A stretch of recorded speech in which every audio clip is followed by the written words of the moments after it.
अस्सलाम वालेकुम दोस्तों अॼु जो जेको असांजो टॉपिक आहे उहो आहे शाह अब्दुल लतीफ़ भिटाई।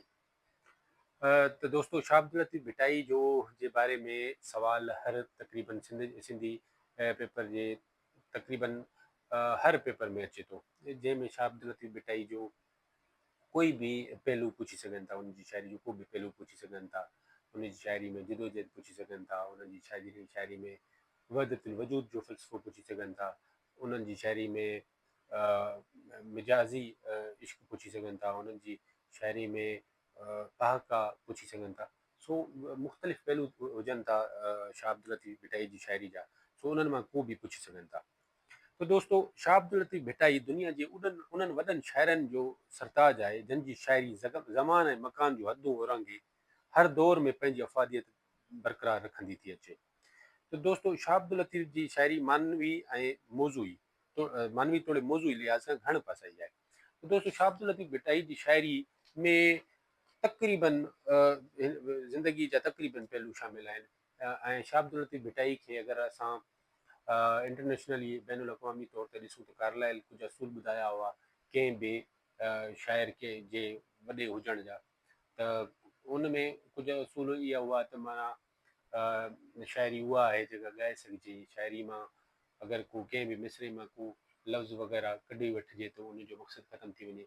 सो इन हवाले सां त अगरि इहे इन्हनि असूलनि ते बि असां शाह लतीफ़ जी शायरी खे ॾिसंदासीं मापींदासीं त शाह अब्दुल लतीफ़ जी शायरी हर हवाले सां इहो साबित थी करे त शाह अब्दुल लतीफ़ भिटाई दुनिया जे वॾे में वॾनि शाइरनि में शामिल आहे।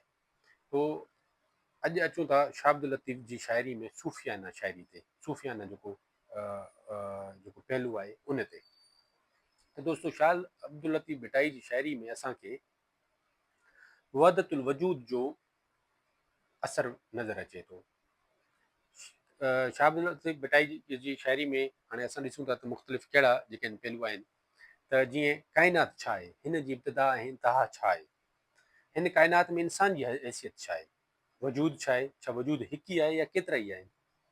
शाह लतीफ़ ॾिठो त हिन काइनात में केतिरा ई वजूद आहिनि, यानी वजूद जी कसरत आहे, पर सभु वजूद पाण में ॻंढियल आहिनि, यानी हुननि जी असलियत हिकु ई आहे। पाण फरमाइनि था वहदत तां कसरत थी कसरत वहदत कुल, यानी हिकु वजूद मां इलाही सारा वजूद ठहिया, वहदत तां कसरत थी कसरत वहदत कुल, ऐं उहो ई इलाही वजूद ऐं हिकु वजूद वहदत इहे ई कुल आहिनि, इहे ई आहिनि। यानी इन्हनि जो इहो आहे त जेको मालिक हक़ीक़ी जी जेका ज़ात आहे, इहा जेका मख़लूक आहे उहो ख़ालिक जो मज़र आहे, यानी इहे पाण में ॻंढियल आहिनि, ख़ालिक ऐं मख़लूक पाण में ॻंढियल आहिनि। सो हिकु ई वजूद आहे, वहदत तां कसरत थी। लतीफ़ साईं जे ख़्याल मूजिब वजूद हिकु सिर्फ़ु हिकु ई आहे, पर जेकॾहिं वजूद सिर्फ़ु हिकु ई आहे त पोइ हीअ काइनात छा आहे।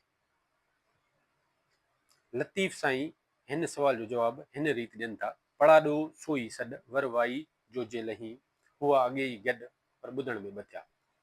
त पाण फरमाइनि था त माना पढ़ाॾे वांगुरु इहे वजूद ही काइनात पढ़ाॾो आहे। जीअं पढ़ाॾो जीअं आवाज़ जो हिकु इको थिए थो, जीअं उहो साॻियो गूंजे थो वापसि, यानी उहा साॻी शइ आहे, उन जो उहा वापसि मीन्स रिफ्लेक्ट थिए थी, वापसि अचे थी।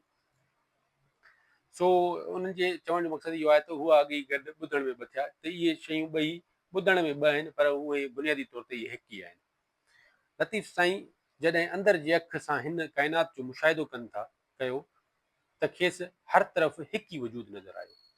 पाण फरमाइनि था सो ई हेॾां सो ई होॾां सो ई मन वसे, सो ई सो पसे तिनी संदे सोजरे, यानी हर तरफ़ ॾिसां थो त उन ख़ाली हक़ीक़ी जी ज़ात आहे, उन मालिक जी ज़ात आहे हर हंधि। तो दोस्तों इनखां अॻिते अॻिते हलूं था, सो ही सो हू सो पिरी सो पसा सो अजल सो अला सो वेरी सो आहे। हिन काइनात में इंसान छा आहे, छा हू सिर्फ़ु हिकु मादी ऐं फ़ानी वजूद आहे जेको कॾहिं ख़तमु थी वेंदो।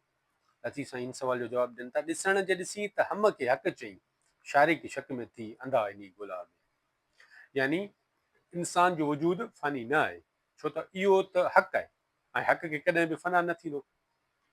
इन ॻाल्हि खे सिर्फ़ु अंदरि जी अखियुनि वारा ई ॾिसी सघंदा। अंधा इन ॻाल्हि खे किथे था परोड़े सघनि।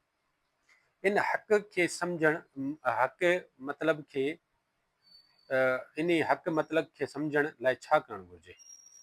पाण फरमाइनि था, असीं सिकूं जन खे सेतासीं पाण, हाणे वञ गुमान असीं सही सुञातसि सुपरी। जंहिं हबीब खे असां हर हंधि पिया ॻोल्हियूं, जंहिंखे पाण खां अलॻि था सम्झूं, संदसि ॻोल्हा में सरगर्दान आहियूं, इहो त असांजे साह जे रॻनि खां बि असांखे वेझो आहे।